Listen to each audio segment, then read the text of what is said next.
आपको पता है एक ही आदमी है जिसका आशीर्वाद भगवान भी नहीं डाल सकता इस पृथ्वी पे, वो है माँ। अगर किसी की माँ किसी को आशीर्वाद दे दे दिल से, अब भगवान भी कुछ नहीं कर सकते उसको, कुछ कर ही नहीं सकते। भगवान को विवश होना पड़ेगा। सिर्फ एक जगह पे भगवान माँ, और सुनिए माँ ऐसे आशीर्वाद दे ठीक, लेकिन एक दिन जब माँ आपकी मेहनत देखती है तो कई बार माँ को विश्वास हो जाता है कि मेरा बच्चा बहुत मेहनत कर रहा है, इसको मिलना चाहिए। माँ को विश्वास हो जाता है, माँ को लग जाता है। और मैं आपको गारंटी दे रहा हूँ, जिस दिन माँ को लग जाता है ना कि मेरा बच्चा बहुत मेहनत कर रहा है, जिस दिन माँ को लग जाता है कि मेरा बच्चा इतना मेहनत कर रहा है, और जिस दिन माँ के अंदर से आशीर्वाद निकल जाता है, मैं लिख के देता हूँ आपको अमीर बनने से खुदा भी नहीं रोक सकता है दुनिया में। जिसकी माँ जीवित है उसको इतनी मेहनत करनी चाहिए कि उसकी माँ को विश्वास हो जाए सबसे पहले कि मेरा बच्चा बड़ा बने। मैं आपको अपनी कहानी सुनाता हूं।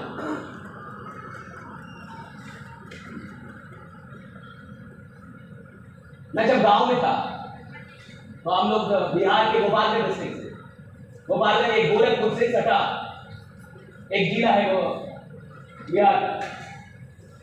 तो गोपालगंज के एक छोटे से गांव, जो बाढ़ प्रभावित गांव, बाढ़ प्रभावित, जहां बाढ़ आ जाता, गंडक नदी के किनारे। अब नदी ने अपना रास्ता बदल लिया तो नदी थोड़ी सी दूर चली गई, बट हम लोग के गांव के बाद उधर कोई गांव नहीं। हम लोग दियर क्षेत्र से आते हैं, दियर अगर आप समझ पा रहे हो तो हम लोगों ने सरकारी स्कूलों से पढ़ाई की। ऐसा स्कूल जहां बेंच नहीं होता था, बोरा चाबू, आदमी अपना बोरा लेके जाता था, नीचे बिछाता था और उतना ही बिछाता था जिसमें खुद बैठे, बाकी फोल्ड कर लेता। हम लोग बोरा तो बड़ा लेके जाते थे, लेकिन सारा बोरा लेके जाते थे, बाकी फोल्ड कर लेते थे कि कोई और ना हो। कि मेहनत हम किए हैं, ढोए हम हैं, तो कोई और क्यों? गांव में अलग दिमाग है। गांव का आदमी होता ही तो चला के, गांव के आदमी को जल्दी मोटिवेट भी नहीं कर सकते आप। वो कहता है कि इतने बुजुर्ग नहीं है, अपने भाई के लिए बढ़िया है। और गांव के आदमी को पता चल गया कि इसमें आपका फायदा है तो काम ही नहीं करेगा, कहेगा कि अच्छा आपका फायदा है इसमें, भले वो गरीब रहेगा लेकिन आपको अमीर बना दें, उसको मंजूर है कि नहीं। बहुत पहले गांव में हम लोग एक घर में एक गरीब परिवार की एक बेटी की शादी होने वाली थी, तो हमने 10,000 रुपये ताकि दे देते हैं,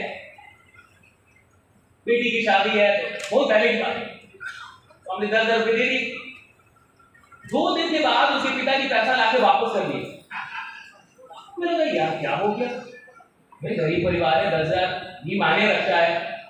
तो पता चला उनको कोई बोल दिया था कि आपको 10 दिए हैं, सरकार से उनको 50 मिला होगा।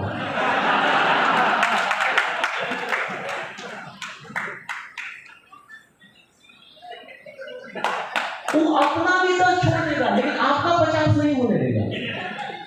ऐसा नहीं था, लेकिन फिर भी सोचिए, सोच क्या कोई जाके सिखा दिया, क्या बोला उनको 50 मिल जाएगा, लोग ले लेंगे।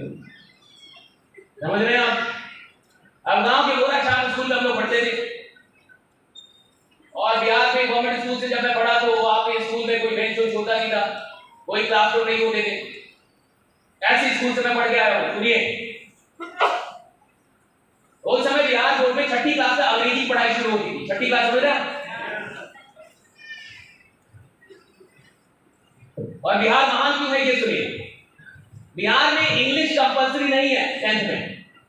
10th का बोर्ड एग्जाम होता है ना, तो अंग्रेजी हमारी अनिवार्य विषय नहीं है। अंग्रेजी में आप 100 में 100 लाइए तो भी कोई बात नहीं है, फेल हो जाइए तो भी कोई बात नहीं, कंपल्सरी नहीं है हमारे यहाँ। इसीलिए बिहारियों की अंग्रेजी इतनी अच्छी होती है।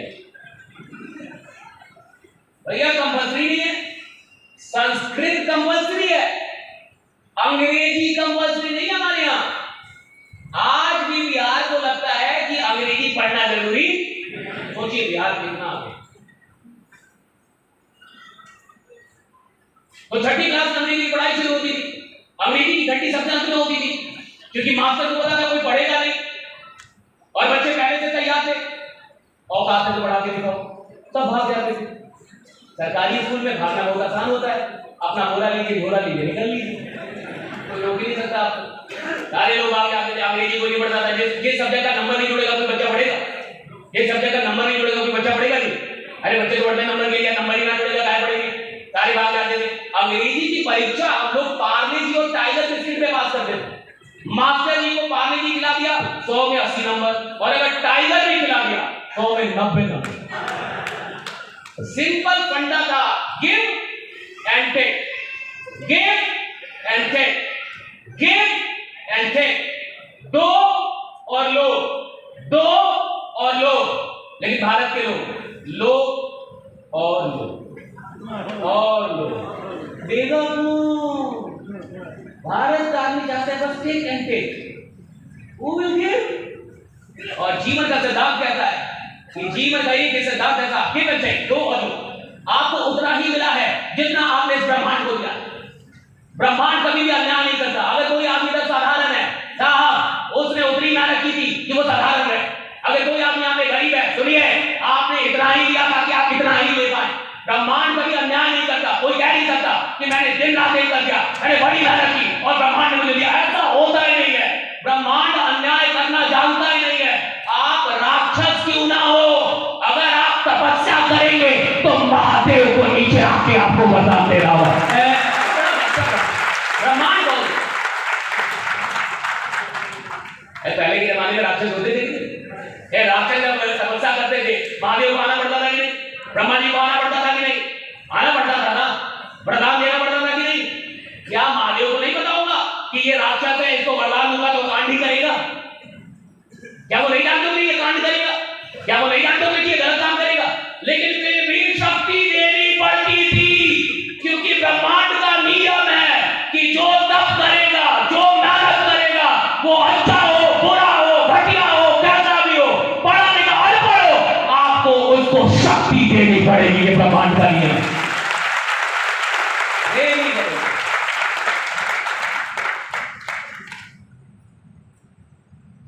किसी राक्षस को महादेव ने वरदान दे दिया कि जिसके ऊपर हाथ रखेगा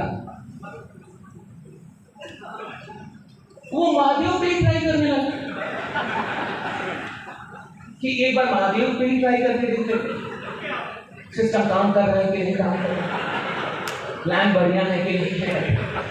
वो महादेव भागने लगे कि बड़ा नालायक आदमी है, इसको हम वरदान दिए, हम ही पे मार रहा।